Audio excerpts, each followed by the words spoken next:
Here's everything I prepped for my family this week. I started by making a loaf of honey wheat bread. If you've been following my bread journey, then you know that I accidentally made a perfect loaf of this bread and didn't know how, but I've since figured out that it's because I somehow increased the amount of milk.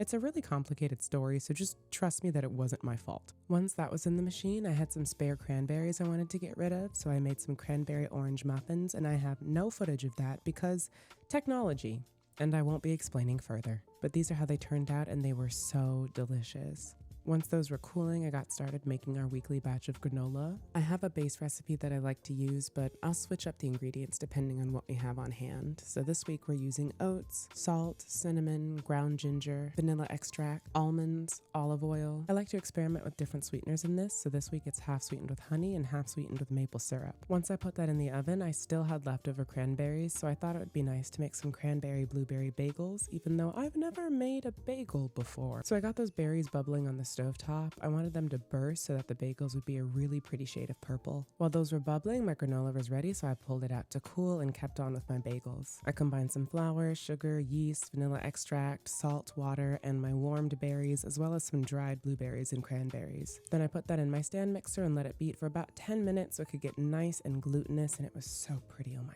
god. Once that was ready, I covered it with some plastic wrap and set it in my oven to rise. While that was rising, my bread was ready, and for some reason it has a butt today, but it's a beautiful brown butt, so I'm not mad, and it smells so good.